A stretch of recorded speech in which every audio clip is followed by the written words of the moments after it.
I have started the government and public sector advisory for the firm. We've been working for last 2.5 years now. We've got a major impact on the government and for the people we are working for. We are Indians and we work for India, and we've been working as an extended arm of the government in implementation of all the new schemes, policies which are affecting and impacting the life of people who are in the remote areas. Recently, we've seen in the last 2 years, COVID, it's affected and impacted the lives of people who are maybe the 70% of the population of India who lives in rural and the remote areas. We as consultant, as government advisory, we help these people along with the government in achieving a target of getting livelihood for them. Most of them, they were without jobs, without health benefits, without education benefits. They were living literally on the roads. And that's the time when we worked with the government and we took up those policies which were being relayed, which were being implemented by the government of India. Giving you an example, we worked with migratory labor who went back to their villages where they didn't have the lands with them. They didn't have ration cards. They didn't have any identity which they wanted to do. So we worked on their health cards, we worked on their labor cards, we tried getting them jobs, which was not so easy because going back to their places, they didn't even have land or livelihood.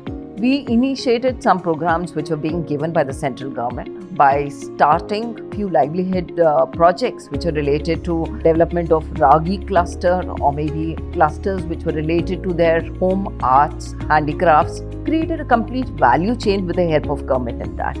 So if you really look at it in the last 2.5 years, the government and the public sector advisory team was working more as an extended arm of the government in implementation and execution of their new policies, which were related to the development of their health, education, livelihood. And most of the time we found that there were no jobs. So we've been reading in the newspapers that employment has become a major issue. So we helped the government in developing the SME sector. We made these people utilize the funds like Mudra Yojana or the other funds which were being given to the women and the people in the rural area for becoming entrepreneurs on their own. So it became a small and medium entrepreneurs which started coming up with a small amount of 50,000 which was utilized for that. Health was another major issue. In this time of pandemic, we realized the value of digital health, and that's what we were doing. We started telemedicine centers across India. We have been working on that.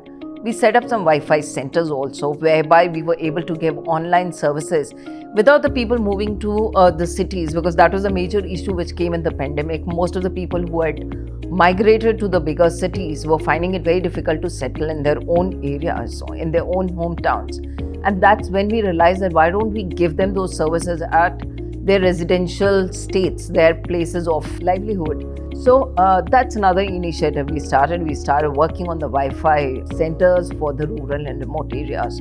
So we've seen that in the times which we have been working, we worked on projects as government projects where we were the advisory, not only for the government but also for the people of India. And I really believe that we are working for the people, we are the people, and I'm sure that the government of India would also like to encourage these people to become a part of their growth. And that's, I think, our motto, the growth of India in as developed nation rather than just be a part of the development.